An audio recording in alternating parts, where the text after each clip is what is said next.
하나님 말씀 디모데후서입니다.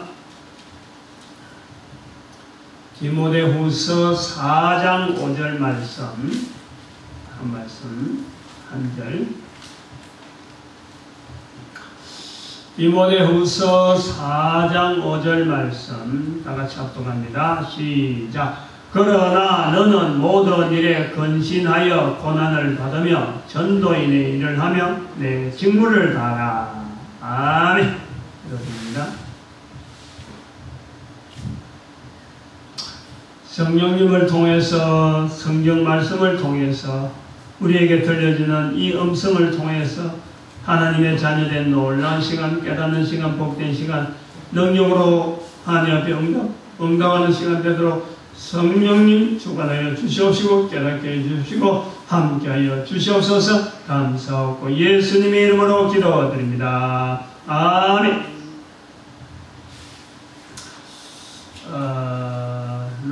디모데후서 4장 5절 말씀. 디모데후서는 사도 바울이 편지를 쓴 것 중에서 제일 늦게 썼다, 그렇게 일반적으로 알고 있습니다. 4장에 들어가면은 바울이 마지막으로 이제는 남기는 글이죠.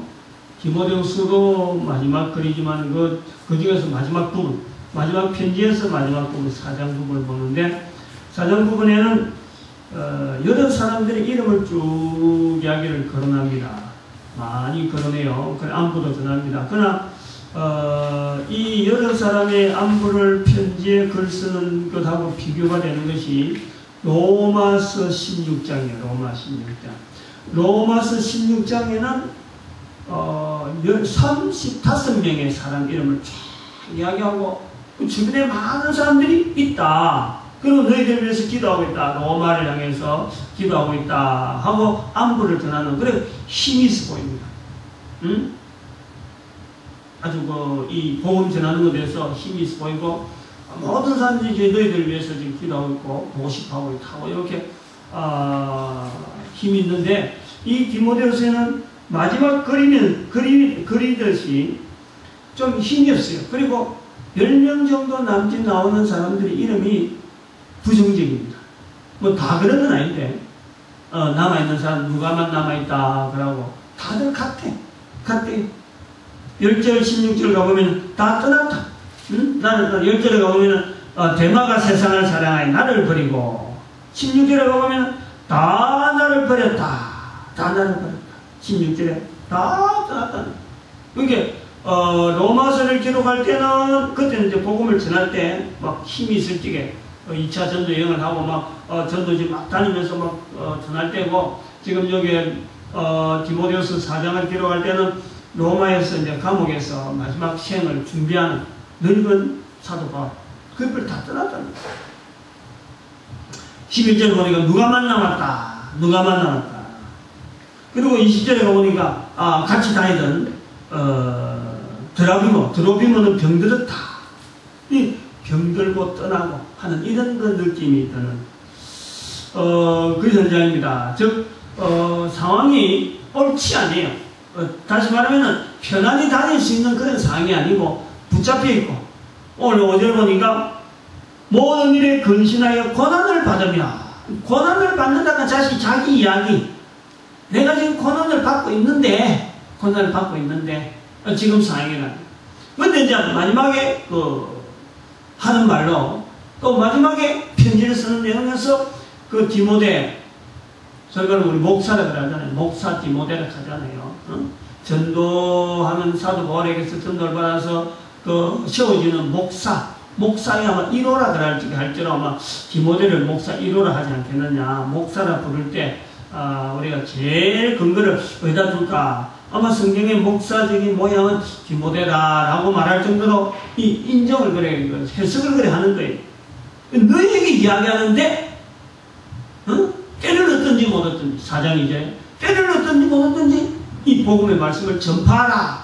그리고 4장 5절에는 모든 일에 근신하여 고난을 받은 자기 모양, 자기 감옥에 들어 고난을 받으면서도 전도인의 일을 해라. 전도인을.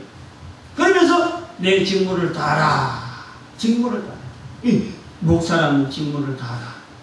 성도라고 하는 직무를 다하라. 하는 이런 표현입니다. 어찌 보면은 아주 비장하면서도 아주 결의에 찬 이 자리만은 내가 떠날 수 없다. 이 자리만. 그리고 17절 18절로 가보면은 17절 18절 주께서 자기가 지금 감옥에 있는데 주께서 내 곁에 서서 나를 강건케 한다는 거예요. 감옥에 있으면서 나를 강건케 한대. 나이 들은 늙은 사도 바울이 수염은 허옇고 쪼글쪼글하고 뭐 다리도 아픈 데 많고 간질병은 있고 뭐 이러면서도 자기를 강건케 하는데 뭐라는가?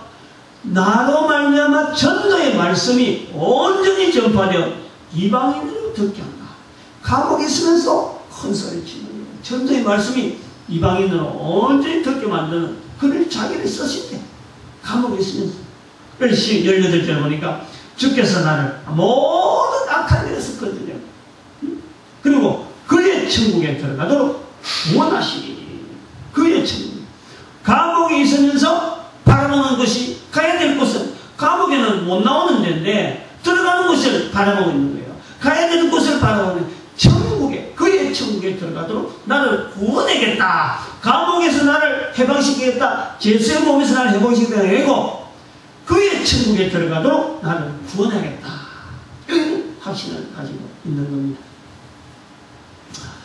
비장하면서도 결의에 차고 한편으로는 큰 소망을 보여줄 수 있는 말씀의 4장의 말씀인데 그 중에 오늘 우리 4장 5절의 말씀을 가지고 모든 일에 근신하여 고난을 받으며 전도의 일을 하며 내 직무를 다하라 하는 내 직무를 다하라 하는 이 말씀 앞에 한번 어떤 일이 내 직무인가 또 어떻게 하는 것이 내 직무인가 너에게는 무슨 직무가 있는가 우리 모든 성도들이 바라보는 직무가 과연 뭔가 여기는 목사들하고 장로들하고 집사들하고 모든 사람이 다 모든 초신자들하고 다 들어가는 직무 내 직무를 다하라 라고 하는 그 직무가 뭘까.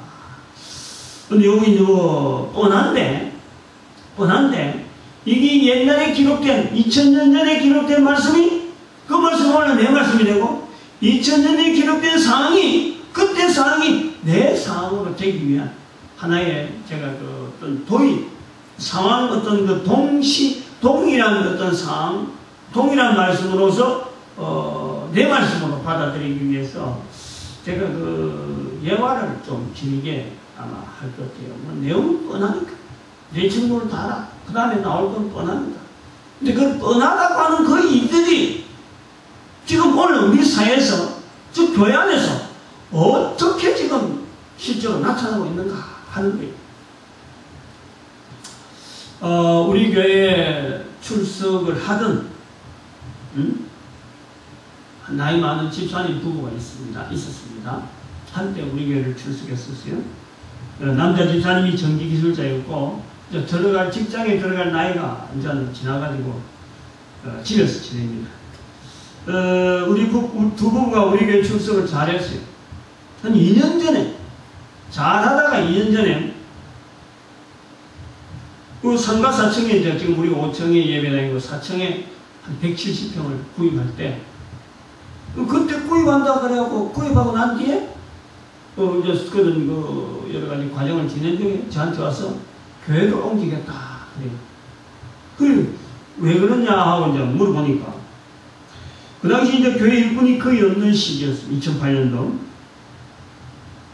4층에 170평을 사느라고 사실은 은행에 대출을 받아야 되니까 대출 받기로 교회가 결의를 해야 됩니다. 그래서 성도들 몇 명 안 된 성도들 도장 받아가지고 이제는 그 은행에 내기 위해서 도장을 찍어라. 그 서류를 줬다니까.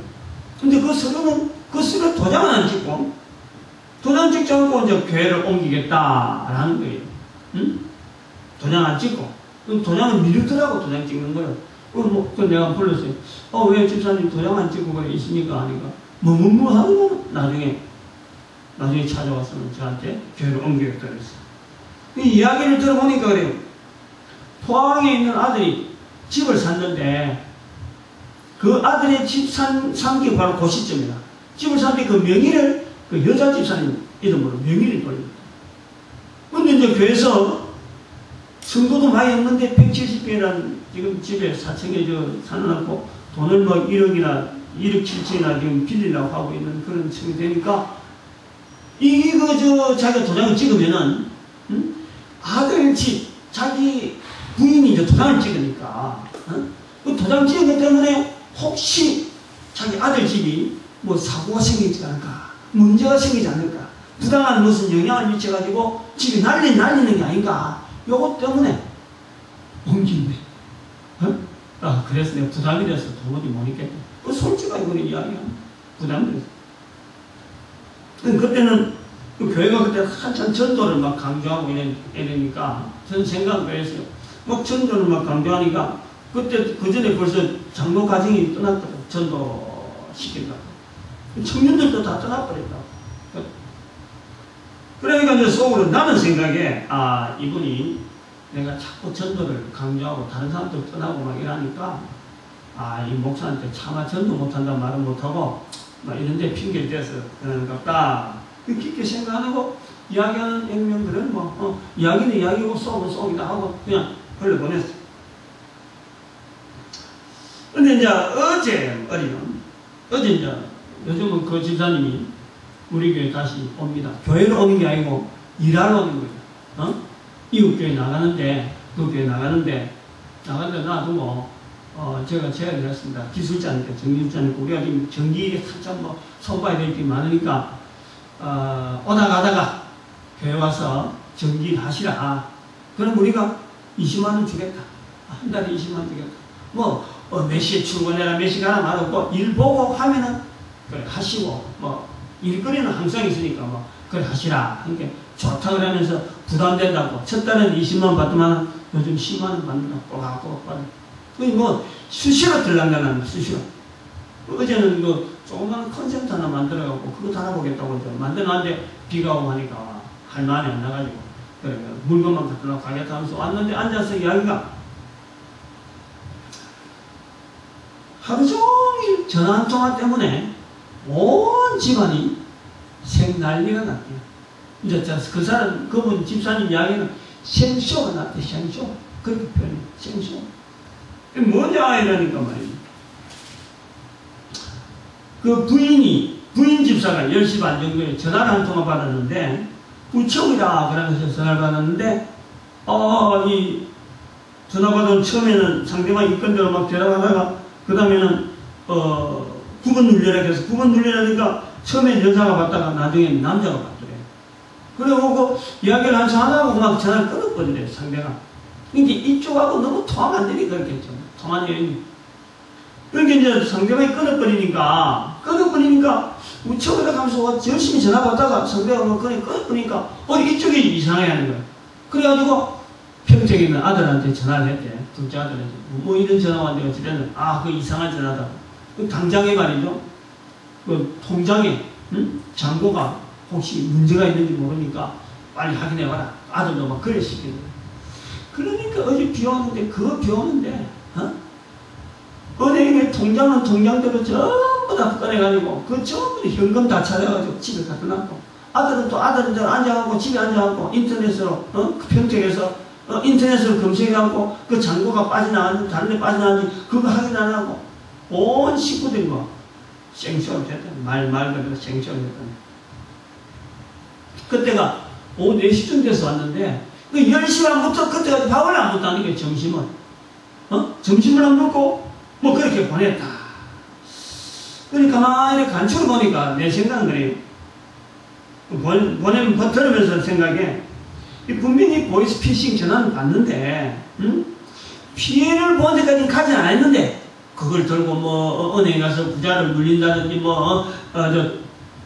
우리도 그런 거 당해봤으니까 그 사람들이 시킨 대로 다이얼을 돌린다든지 그런 것도 안 했는데 전화만 받고 이상하다는 그 소리 듣고 온 집안을 벌수시가지고 통장 있는 데 다 찾아가고 그거 다 찾아가고 그것도 내일 또 월요일날 또 다시 입금시킨다.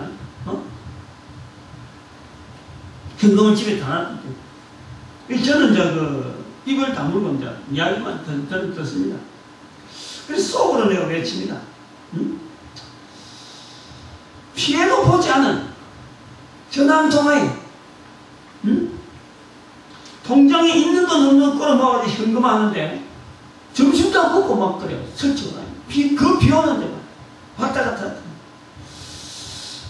속으로 내가 그래요. 하나님 앞에 갈 시간이 지금 얼마 없는데 오늘이 될지 내일이 될지 모르는데 천국 이야기는 남들 앞에 한마디도 내 앞에서도 한마디 하지 않고 하나님의 이름은 한마디도 들춰내지 않고 이야기하고 뭐 치고 치면서 이야기를 하고 있는 거예요. 지금은 이제 남의 교회 다니는 처지고 옛날에는 뭐 참 전도하고 내가 막 강조를 하고 해서 막 푸시를 하고 해갖고 막 입만 열면 전도란 말을 하고 싶어서 움츠러져 했는데 지금은 편안하게 이야기 다 하는 거예요. 이 집사님도 나름대로 저한테는 그랬어요. 우리 교회 다닐 때는 우리 집사님도 우리 부부도 나름대로 전도를 하고 있어요. 근데 그 당시 그런 말 할 때 어떻게 했냐면 지금도 그래요. 오토바이 타고 다니면서 차 타고 지나가 보면 오토바이 타면서 골목을 다니고 있어. 근데 그 옆을 지나가면서 교회 차가 지나가는지 어느 사람이 지나는지 이건 쳐다보도 안 하고 길거리에 쇳덩어리가 있는지 어디 공장에서 물건을 버리는 물건이 있으면 거기에 어디 쓸만한 물건이 있는지 그거 살피고 다니. 오토바이 타고 다니면서 공장을 살피고 공장에 담을 이렇게 내다보면 길거리 뭐가 있는 거 요것처럼 주변에서 지나가는 사람도 안 보고 차도 안 보고 그래 지나가고 있어요. 저는 이제 이 본문 말씀하고 이제 그분의 말을 내용을 가만히 들어보면서 그랬습니다. 우리 각 사람의 인생이라는 삶이 지어지는 이 시간에 대해서 생각합니다. 시간. 제가 나이가 지금 60세. 이제 앞으로 뭐 70, 80 되겠죠. 60년 동안 지나왔는데 78년 지나는 거, 78년, 70, 80 되는 거, 그거 뭐 어렵게 되겠어요?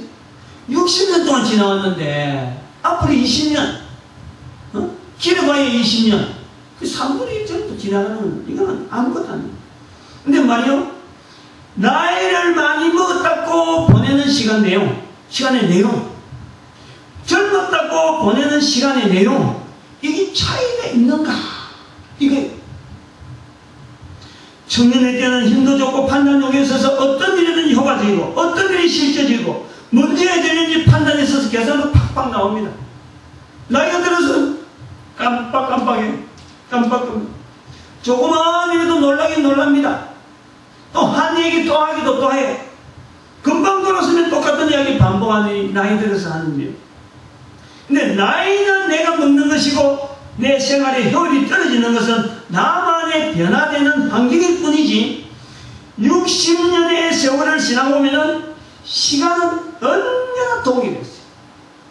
코 올릴 때 보내는 시간이나 젊을 때 힘이 좋았을 때 시간이나 나이 들어가 60대에서 보내는 지금 시간이나 시간 자체가 변화가 있는 거 아니에요. 다시 말하면 60년의 일로서 항상 시간은 내게 똑같이 지나는 거예요. 이 시간이라는 것이 젊을 땐 빨리 지나고 늙을 때는 천천히 지내는 것이 아니더라라는 거예요. 젊을 때는 일을 빨리 마쳐놓게 만들고 늙어서는 그 일을 정리할 수 있는 그런 시간이 기다리는 시간이 아니더라는 거예요. 젊어서 직장생활 할 때는 교회에서 돈이 많이 들어가는 이 건물 매입시에 그때는 젊을 때에 건물에 돈을 필요하다 그러면 돈 막 버리니까 팡팡팡 돈을 한번 써보십시오 라고 내놓는 그런 세월을 보냈는가. 그러는 사람이라면 늙었어도요 돈을 팡팡팡 내놓을 수 있는 거예요. 젊어서 직장생활 할 때 돈을 넉넉하게 낼 수 있는데 늙어져서 내 돈이 없어서 교회 건축시에 슬금없이 피해가는 그런 길밖에 그럴 수 없는가. 아니라 젊을 때 돈을 교회가 산다 하면 째짜게 돈을 말이야 11조도 못 내고 11조 내는 것도 아까워서 쩔쩔쩔 메고 하니까 나이 들어서 늙어갖고 돈 없어갖고 아들 집이라고 하면서 명의 집 있는 명의 그거 나가갈까 싶어서 쩔쩔 내면서 교회를 옮기고 젊어서 때 보이스피싱 당했으면 당당하게 했었고, 지금은 나이가 들어서 보이스피싱 당하면 뭐 쩔쩔매는가? 젊어서부터 쩔쩔매는, 쩔쩔매. 조그마한 거 돈 한 푼에도 쩔쩔매고 하니까, 나이 들어서 보이스피싱 그 소리, 그 내용도 모르면서 그냥 뭐 시간 다 보내는 거야. 온 전신에 그 돈 그거 몇 푼 그거 모으려고 그거 가려고 안전하게 한다는 그 생각에 온 집안이 막 엉망이 되어서 시간을 다 보냈던 거야. 그 시간이라고 하는 거야. 젊어서 보내는 시간이나 늙어서 보내는 시간이나 젊어서 중심 가진 것이나 늙어서 중심 가지나 중심 자체에 이게 시간이 정확하게 적용돼야 돼요. 보낸 시간, 무엇에 중심을 두고 보냈느냐에 따라서 나이가 들어도 그것이 여전히 와는 거예요. 적용되는 거예요. 사도 바울이 젊어서 로마서 기록할 때 그때는 주변에서 많은 사람들이 이끌 때 그때도 복음이 됐어. 내가 너희들에게 복음 전하길 바란다. 로마인들에게 복음 전하길 바란다. 감옥에 있으면 지금에도 죽으면서 마지막까지는 감옥에 있으면서도 구원받을 것에 대한 그 감사에 대해서 그 감격에 대해서 천국에 들어갈 것에서 자기가 구원받겠다 하지. 그리고 자기를 통해서 복음이 말씀이 계속해서 흘러갈 것이라는 것에 이 확신을 가지고 있는 이런 자세. 시간이 똑같이 지나듯이 처음에 가진 자세하고 마지막 가진 자세하고 똑같이 적용되어지는 이것에서요. 비교가 되는 거예요. 비교가. 응? 어떤 사람은 늙어갖고 돈 몇 푼 없는 뭐 돈 5만인가 있는 통장까지 다 떨거든. 응? 5만? 뭐 500만원도 아니고 그 5만원 있는 돈도 떨어가지고 통장을 옮겨놨대.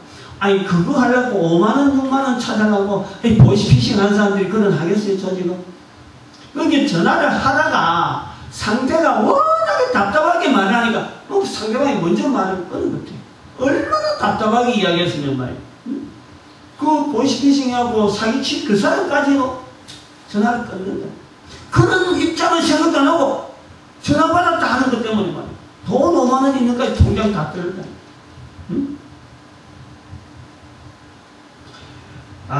저는 어제 그 집사님 그 보이스피싱 이야기를 숨도 쉬지 않고 말이에요. 마실 걸 내가 따주잖아요. 따주는데 마실 것도 생각 안 하고, 마실 거 생각 안 하고, 단순히 이야기 내놨는데, 저는 4층 주방에 창문을 열어놓고 왔다 갔다 하면서 이야기를 듣는데, 8월부터 장마비가 계속됐잖아요. 9월 11일 어제까지 장마가 계속, 지금도 비가 오고 있지만, 비가 내리는 바깥을 내려보면서, 제가 속으로 그랬어요. 참, 저 집사님 우리 교회 떠난 게 감사하다. 우리 교회 떠난 게 내가 속으로 그랬다니. 한 사람 성도가 한 사람 교회 오는 게 얼마나 귀하고 해서 붙잡으라 하겠지만, 저는 그것이 마음은, 저런 집사님 우리 교회 떠난 게 너무 고맙다. 저 집사님은 지금 목사인 내가 속에 무엇을 말하기를 원하는지, 무슨 이야기를 듣고 싶은지, 요걸 전혀 생각지 않는 거예요. 전혀 안 맞는 거예요. 우리 교회 있기 2년 전부터 내가 계속해서 전도했는데도 불구하고, 지금 일거리 때문에 우리 교회 오는 입장이지만, 이 목사라는 앞에 떼어놓고 말이죠. 목사가 지금 뭘 평소에 말을 많이 했고, 뭘 아는데도 불구하고, 그 목사하고 맞춰서 맞는 대화를 꺼내라 생각하고, 그저 자기 당한 이야기를 침도 안 삼키면서 말이에요. 그냥 마실 것도 안 마시고 그냥 이야기를 팍 빼는데, 빗줄기가 밭에서 떨어집니다. 사실은 빗줄기 보면서 내가 그랬어. 빗줄기가 착 떨어지는 거 보면서 저는 이 어떤 느낌, 이 빗줄기가 마치 좀 시처럼 눈물, 응? 자기 마음에 흐르는 눈물을 느낀다. 그걸 어제 좀 느꼈어요. 소위 교인이라는 사람이 예수님에 대해서는 말하려고 하지도 않냐고. 나이가 들어가지고, 그래 나이가 들었어. 교회는 이 전도하라 하고 계속 목사는 계속 전도에 대한 이야기를 하는데 불구하고 전도에 대한 말은 한마디도 안 하고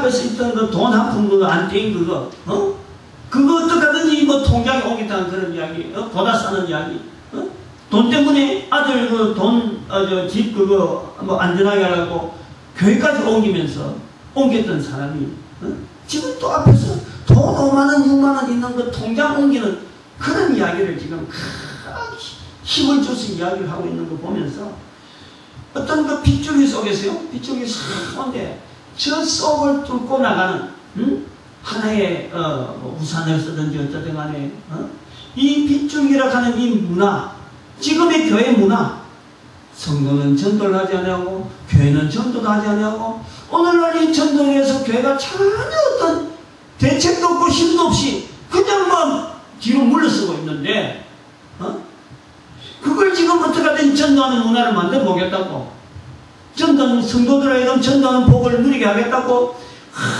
막 이렇게 머릿속에 나면 모든 생각이 그쪽으로 맞춰져 있는 내 입장을 보니까 이 빗줄기 속에서 도대체 나는 지금 이 빗줄기를 대항해서 지금 내가 지금 일을 하는, 어차피 내리는 빗줄기인데 그걸 뭔가 내가 뭐 바꾸겠다고 내가 하는 나약한 모습에 내 모습을 보는 거예요. 나약한 모습. 도대체 말이야, 이게 진짜 될 일인가 안 될 일인가? 이 앉아서 그 이야기를 내놓는 그 이야기 속에 내하고 맞는 공감이 하나도 없는데 들어야 되는 내 입장.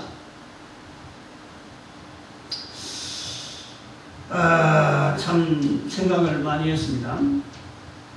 모든 성도, 모든 성도라고 하면 좀 하나님 보시기엔 좀 아직 그렇지 않다, 발에 무릎 꿇지 않는 지천이 있다라고는 하겠지만 제 눈에는 그래 보일 정도로 모든 성도와 모든 교회가 전도인의 일을 하지 않고 있어요.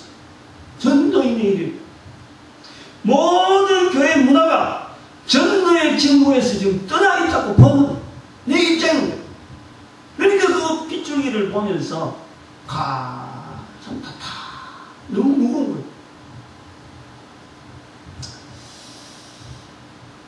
저는 집사님과 이야기를 들으면서 저런 집사의 입에서 어떻게 하면 예수 이름으로 이야기를 바꾸느냐, 어떻게 하면 앉으면 예수 이름 이야기를 하면서 그 이야기를 성도의 이름답게 앉았다 가면 예수 이름 이야기하고 앉았다 가면 예수를 통해서 자기에게 구원의 역사를 이루는 것을 이야기할 수 있는 사람으로 만드느냐, 그게 지금 내가 늘 고민하고 있는 건데,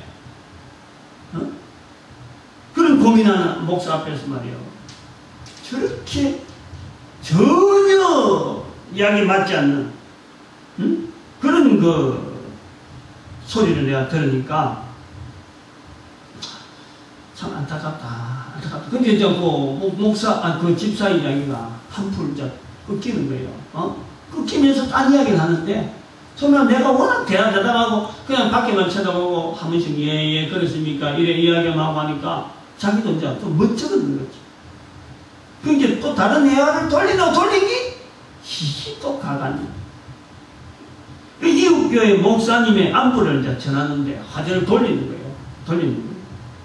그 목사님의 부부가 멕시코에 목회하는 조카 목사님 교회를 다녀오겠다면서 3개월을 교회를 비운대요. 근데 그 교회는 제가 아는 교회라. 이웃교회 가면 그 집사님이 잘 들어가면서 그것도 일 봐주는 교회라. 왜 그러냐 하니까 성도가 그것도 뻔해. 한두 사람밖에 없어. 그렇게 목사님이 목회가 안 되니까 멕시코에 휴양차 간다는 거예요. 그러면서 하는 이야기가 가는데 비행기 싸기 260만 한 사람.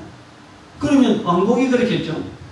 그러면 두 사람이 가면 500만원, 경비까지 치면 거의 막 7, 800만, 1000만원 가까이 가는데, 그건 돈 이야기 아니에요, 돈. 제가 이제 그게 더 답답한 거예요. 목사가 한두 명 있다고, 목회가 안 된다고, 목회지 떠나서, 휴양차, 다른 나라 가버린다. 직무를 다하라. 전도인을 하라.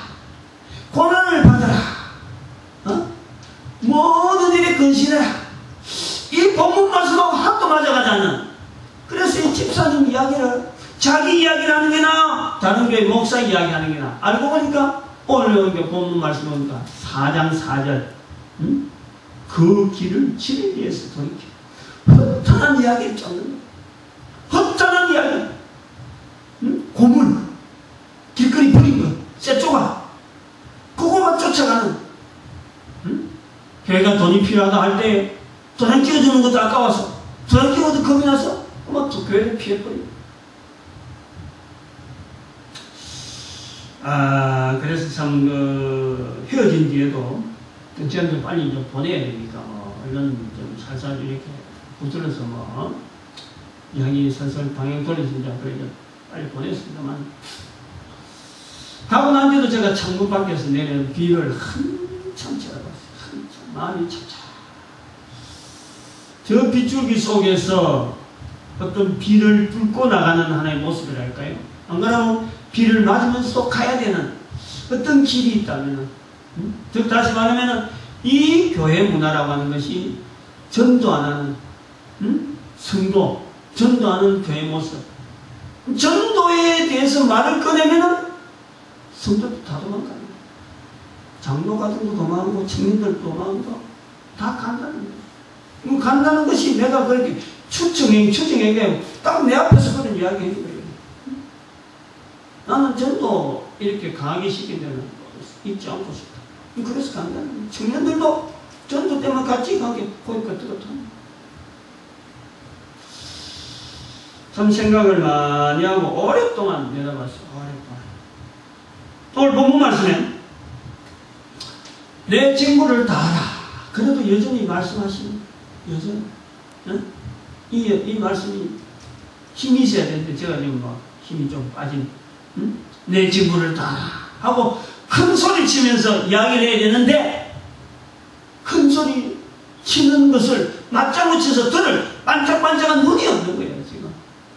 목사님 정말 참 다듬한 말씀하시고 정말 우리에게 힘이 되는 말씀합니다 라고 눈이 반짝하면서 들어야 될 젊은이들도 없고 장로도 없고 늙은 집사도 없고 아무도 없는. 그래도 내 직분을 다하라. 본문 말씀은 계속 하시는 거예요. 전도인을 하라. 전도인이 바로 전도인의 일이 내 직무다. 내 직무를 다하라.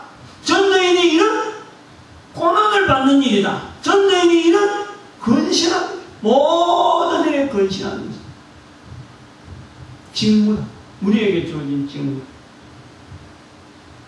지난 주간에는 말씀했지만 에베소서 4장 11절 말씀, 에베소서 4장 11절 말씀, 그가 혹 사도, 그가 혹 사도, 또 혹 선지자, 혹 전도하는 자, 복음 전하는 자, 혹 목사와 교사로 세운다 하면서 오늘 우리에게 주어진 목사라고 하는 이 부르는 자리가 복음 전하는 자리보다 한 단계 떨어져 있다.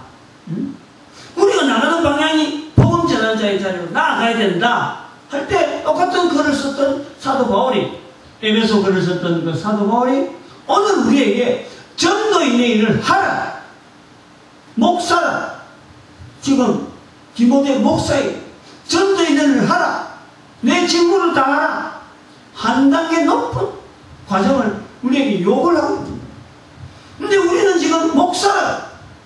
교회 가장 우두머리에서 지금 교회 조직의 가장 높은 자리에 서 있으면서 전도인의 일을 하는 자를 채워지지 못하고, 전도인을 하는 자를 나가라고 동료도 안 하고, 자기도 전도인을 하지 않는, 거꾸로 되어가는, 성경 분명히 거꾸로 되어 있으면서 위치가 바뀌어져 있으면서도 불구하고 내려앉으려고 하지 않아요. 내려하려고 전도한 일에 자기들이 앞장서려고 하지 않고, 전도한 일을 목표를 두고 전도인을 하는데, 복음 전하는데 이걸 목표로 해서 나가려고 하지도 않냐고. 그저 성도 모으는데, 그저 설교하는데, 설교하는 거 말씀 전한다고 하고, 말씀 전하는데 오로지 설교하는데 일주일 내내 시간 다 보내고, 설교하는데 무슨 강의 들고 뭐 사이나 다니면서 전부 다 그쪽에 다니면서 그거다가 타당하다, 의롭다 이래가지고 시간 다 보내고 설교만 하고 안 돼요. 참 우리의 이 교회의 지금 자리가 얼마나 참 빗줄기를 지금 맞으면서 눈물을 그 빗줄기에 전체를 막 눈물로 삼아야 되는 그런 형편에 이 교회가 지금 처해 있는데 불구하고 이 부분에서 고민하지 아니하고 근신하지 아니하고 고난받는데 아주 피하려고 하고 숨으려고 하고 전도인을 하지 아니하고 직무를 다 하지 못하고 있는 우리의 모습을 보는 거예요. 젊었을 때 왕성하게 주변에 있던 수많은 사람들이 다 떠나고 감옥에 쓸쓸히 보내는 그 사도 바울은 끝까지 그런 자리에서까지 자기의 아들 되어지는 믿음의 아들 되어지는 목사 디모데에게 부탁하는 내용, 목사라는 디모데에게 부탁하는 내용, 목사의 직무, 전도인을 해라. 내 직무를 다하라. 모든 일에 근신하여서 이 직무를 다하라. 직무라는 것은 직무, 내 직무. 목사로서 내 직무. 본문에 나오는 내 직무를 다 알아갈 때 그 내 직무라는 것은 대명사로 봤을까? 내 직무가 목사로서의 직무, 또 집사로서의 내 직무가 다를까?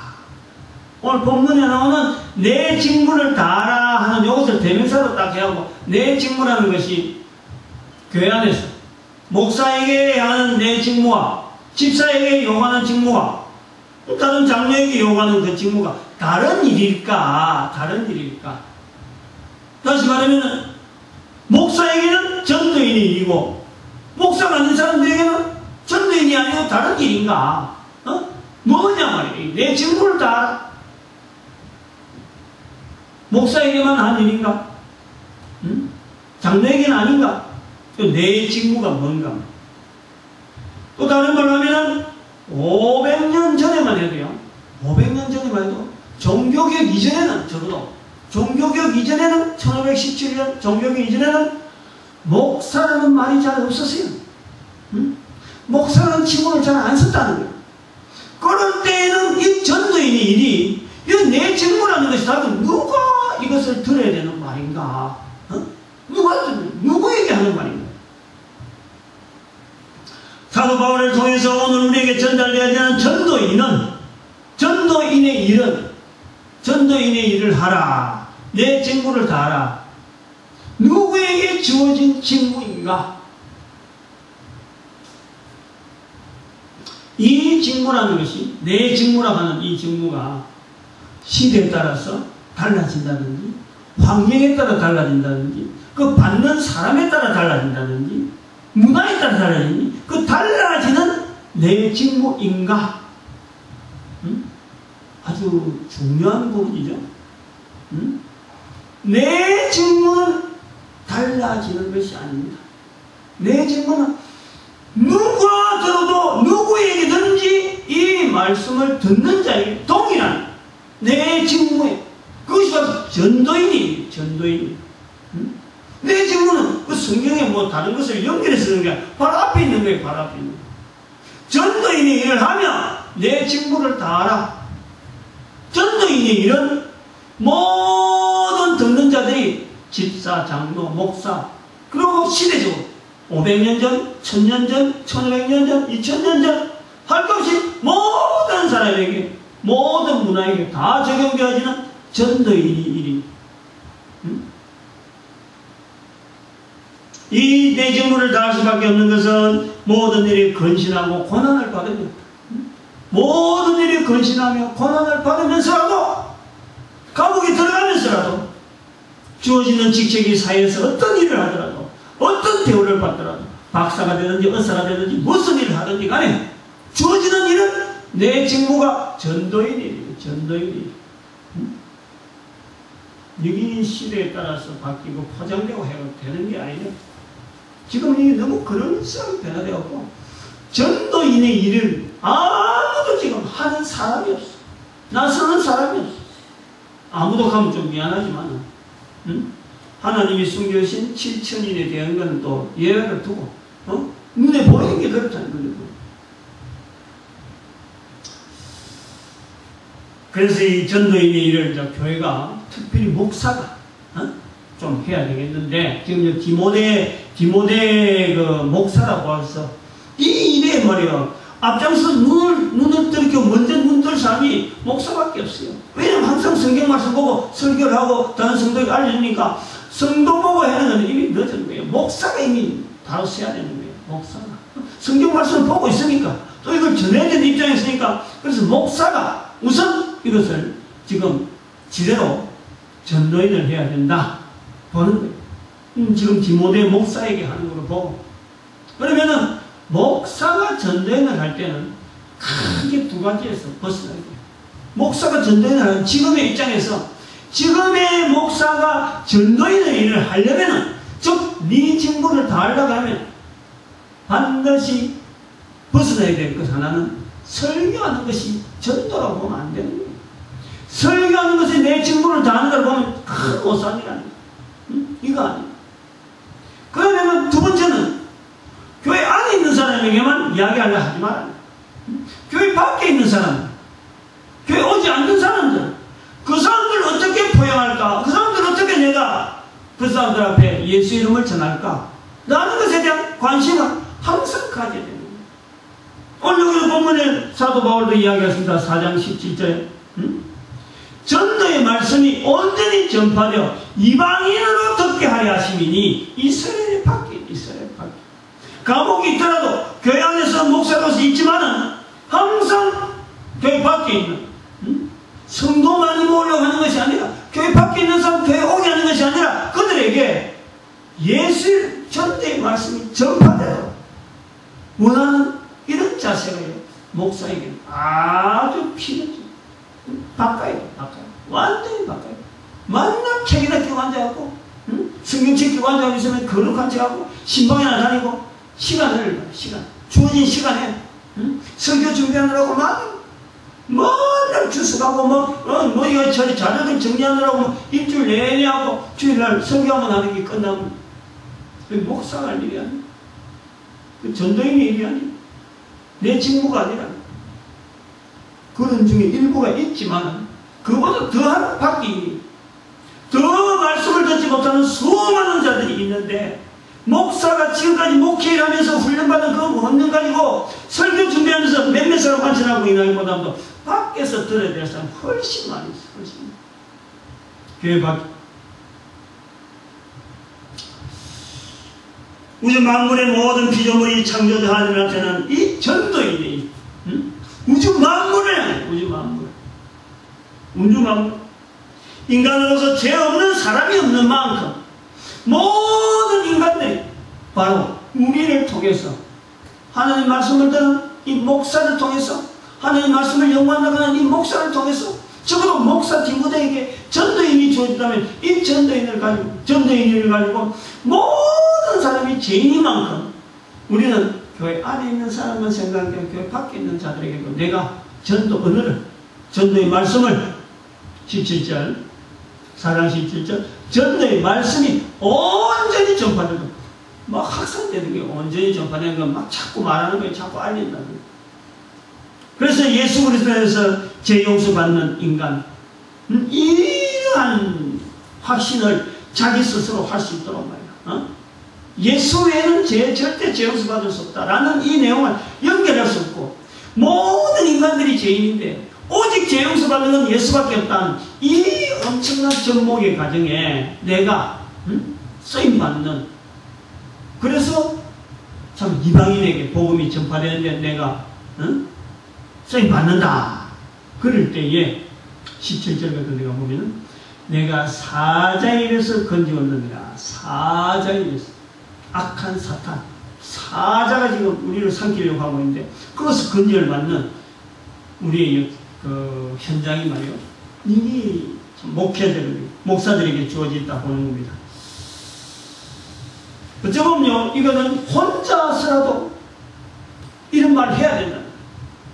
혼자서라도 전도의 말씀을, 혼자서라도 전도인의 일을 해야 됩니다. 혼자서라도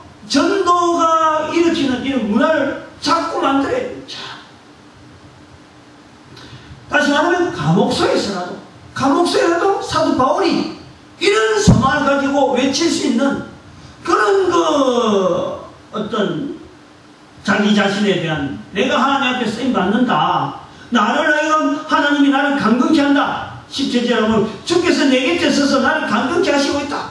이거에 대한 이런 확신은 우리가 목회자들이 먼저 보여줘야 되지 않느냐. 목회자들이. 그래야 성도들이 따라오지. 성도들이 따라오지. 그래도 안 따라오는데 그나마 목사들조차 안 해버리면 말이야. 누가 뭘 보고 따라오겠어. 그래서 우리에게 목사들에게는 오늘날 주어지는 것은 오늘날 목사들에게 교회 가장 높은 자리를 세운 이유는 그 사람들을 통해서 사람들을 다스리고 군림하고 그 중에서 뭐 11조 내고 뭐 헌금 받아가고 뭐 등등등 이런 내는 그런 보다도 그 사람들을 통해서 내가 하나님 앞에 천국의 말씀을 전하는 이 자리를 보여줌으로 그들도 따라올 수 있도록 우리를 높이 세운 게 아닌가. 교회 조직에서 목사의 자리를 전도인의 자리를 만들려고 500년 동안 환경을 만드는 거 아니냐. 그럼 앞으로는 목사는 전도인의 자리를 찾아서 이게 온 성도들이 다 누리고 온 세상 사람들이 이 전도의 말씀이 전파되어질 수 있도록 내가 낮은 자리에 들어가야 돼. 모든 일이 근신하고 권한을 받으면서 감옥에 들어가면서까지라도 이 복음 전하는 전도인의 일 때문에 복음 전하는 요 일 때문에 경찰서도 출입하고 뭐 여러가지 하찮은도 막 출입하면서 경찰이 막 잡으러 다니고 시끄럽겠다. 소방했다. 아이 다른 사람 잠자는데 일하고 와서 잠자는데 아이 길거리에 학생 들고 막 복음 전하니까 뭐 경찰이 백차가 왔다 갔다 하고 이러면서 경찰서 출입하는 것 자체도 복음 전하는 문화를 하나님 만들어가는 과정이야. 그게 뭐 두려워서 고난 받는 일에 쏙 빠져버리고 시끄럽다 하니까 뭐 안 가버리고 이웃이 누가 뭐 시끄럽다 한다고 해서 뭐 전도하는 일에 사람 안 보내고 이런 그 자리로 되면 안 된다. 안 된다. 한 사람이라도 결국 이것은 뭐냐니까 고린도서 12장 3절의 말씀은 고린도서 12장 3절 말씀 하나님의 영으로 말하는 자는 누구든지 예수를 저절하지 아니하고 성령으로 아니하고는 아무도 누구든지 예수를 주라 할 수 없다 하는 것처럼 우리에게 듣는 이 전도의 말이 말이죠. 그 사람들에게 예수를 주라 하는 과정은 성령님이 아니면 어림도 없는 거예요. 나는 단지 한 사람에게 이것을 해야 될 이유는 성령님의 도구로서 내가 전도하는 것이 아니라 전도의 말씀이 온전히 전파되어 가는 과정에는 바로 성령님께서 하실 수밖에 없는 거예요. 그러면 거꾸로 보면요. 그러면 이건 말이에요. 앞으로 역사의 흐름은 뭐 지금까지 그래 왔지만 역사의 흐름은 성령님 편에서 보는 역사의 흐름은요. 사도 바울을 봐봐요. 지금 사도 바울을 보면 감옥소에 있는 이 사도 바울이 2000년 전의 사건이라. 근데 지금은 수많은 사람들이 감옥 밖에서 예수 믿느라고 복음을 들었다고 하는 사람이 있다. 다시 말하면 성령 역사는 2000년 전에는 감옥소에 있는 사도 바울을 통해서 수없는 말씀으로 이 많은 사람들이 복음을 듣게 했다면 앞으로는 더 많은 역사를 통해서 한 성령님은 이 복음이 널리 전파되어지길 바랄 거예요. 그런데 교회는 안 하잖아요. 그럼 요것을 어찌 보면은 기회가 기회. 내게 주어진 기회입니다. 다른 사람이 하는 사람이 없기 때문에 내가 이 일에 성령님은 어차피 이걸 하는데 사람을 쓸 거라. 누가 쓰든지 성령님 쓰는데 내가 자발적으로 내가 먼저 나를 써주세요 라고 하면은 크게 쓰는데 성령님께 쓰시는데 성령의 능력, 성령의 은사, 성령의 여러가지 놀라운 파워가 그대로 뭐 임하는 거지. 안 그렇겠어? 왜 성령이 충만해지는 거? 성령 역사가 막 드러나는 거예요. 요도 보니까 사자의 입에서 건지고는 17절에 내가 사자의 입에서 건졌다. 천국에 가도록 나를 구원할 수 있는 감옥소에 있으면서 갈 수 있는 건 천국에 있는데 뭘 내가 지금 감옥소에 있으면 어떡고 담담하고 하나님이 쓰시는 그 분명한 표정이 한 사람 한 사람 나타나지 않느냐. 어차피 성령님께서 지금 2000년 전에 감옥에 있는 사도 바울을 통해서 복음이 이만큼 되었다면은 앞으로 내가 하나님 앞에서 다른 사람들이 없는데 이럴 때 오히려 내가 하나님 앞에서 쓰임 받겠다라고 자발적으로 나서면은 하나님께서 그렇게 강권적으로 승리하는 것은 이거는 뭐 눈에 보이고 눈에 보여. 그 기회라는 거예요.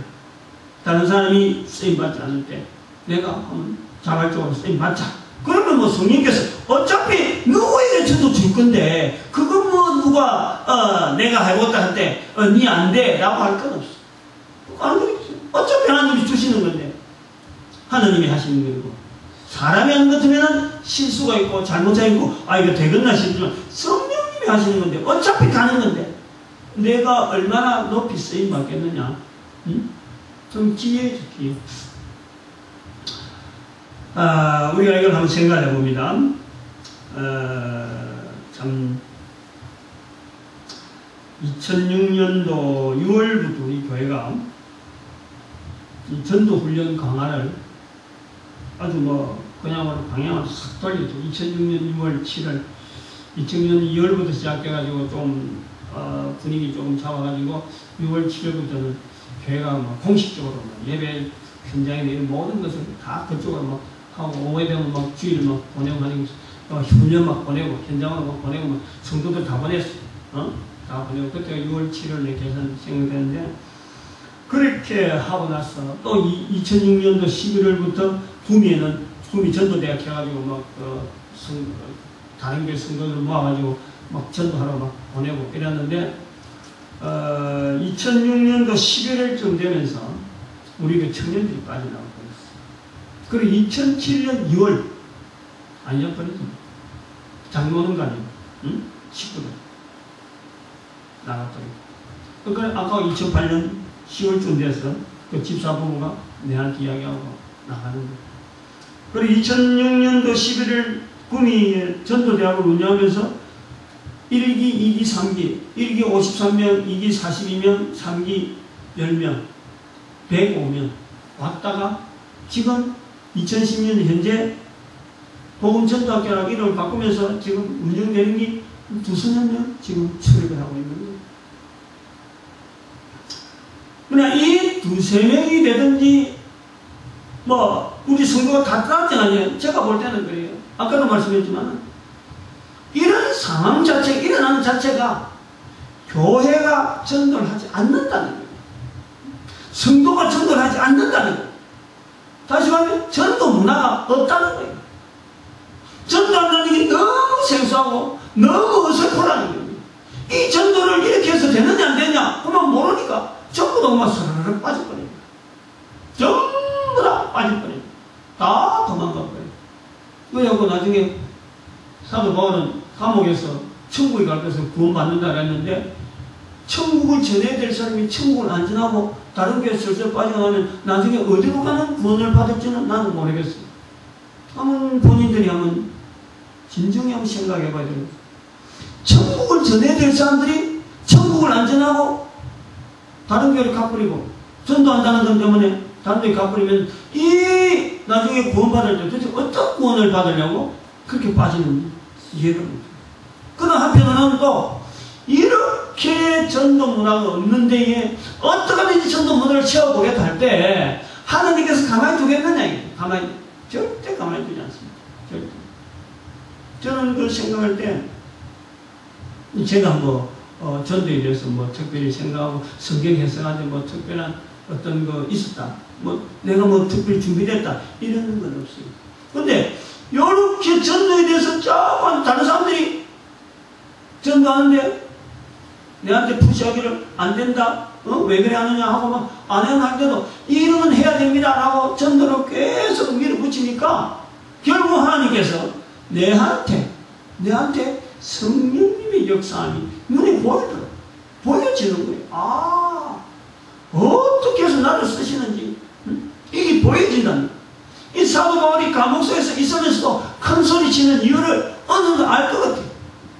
아까도 말씀했지만은 사람이 누구든지 저도 그렇지만 하나님 앞에서 이 일에 쓰임 받겠다라고 하면은 누구든지 쓰시는 하나님의 성령님의 역사 어차피 일은 성령님의 일이니까, 전도하는 일 자체는 성령님의 일이니까, 사람이 도구돼서 내가 쓰임 받겠습니다 하면은 고개 엎어주는 건요, 이거는 차별이 없을 것 같아요. 차별이 없어요. 제가 그걸 이야기하는 거예요. 특별히 선대에서 2006년도 그때 그 전에 전도에 대한 자세에 대해서는 나름대로 전도는 누구든지 해야 된다 하고 갖고 있지만 2006년도 이후로는 말이에요. 교회가 왜 이래 전도를 안 하지 하는 그 고민을 하게 되는 거예요. 그때부터는 계속 하나님께서 전도를 막 몰아붙이는데 지금은 전 세계 60천억의 인구를 움직일 수 있는 어떤 프로그램을 진행시키려고 하는 그런 데까지 나오는 거예요. 되는지 안 되는지 그건 나는 모르겠어. 어떻게 되어질지는 모르겠어. 어쨌든 간에 내가 걸어가는 걸음에 전도 문화 만드는데 만들어보자. 뭔가 내가 한번 남겨보자. 내가 한번 쓰임 받자. 그래 하니까 하나님께서 차츰 그 길을 어떻게 하면 빨리 되게 하느냐. 내가 볼 때는 느리느리한 것 같은데 일이 되어진 가정은 열매를 맺어가는 한 단계 한 단계 보면 큰 덩어리들이 듬실하게 주어지는 거 볼 때는 이 일은요, 누구든지 낯서기만 하면 하나님께서 기다렸다는 뜻이 말이에요. 쓰시는 그 놀라운 섭리. 그래, 그걸 통해서 볼 때 빌립보서 2장 9절에 있는 대로 하나님은 여전히 이 세계 역사를 모든 사람의 모든 이름 위에 예수 이름을 두고 그 위에 예수 이름을 두고 모든 입을 예수라 주로 부르고 모든 무릎을 예수의 무릎에 꿇게 만드는 것이 하나님의 일이라. 모든 사람이 다 예수 이름 앞에 꿇도록 되어 있는 거예요. 근데 지금 우리 사람이 교회 안에 들어있는 사람들이 그 일을 위해서 내가 하나님 앞에 쓰임 받겠습니다 라고 한다면은 하나님께서 그에게 힘 주시는 거예요. 당연하죠. 그런 이 배짱이 있으니까 감옥서 있어도 사도 바울은 오늘 오전의 말씀처럼 너는 모든 일에 근신하고 고난을 받아도 전도인을 해라. 전도인. 그 힌트. 다른 건 안 하고 다른 거 하지 말고 전도인의 일을 해라. 그것이 바로 내 직무다 말고. 응? 네가 맡은 일에 아주 제일 중심되는데 전도인을 하는 것을 두라.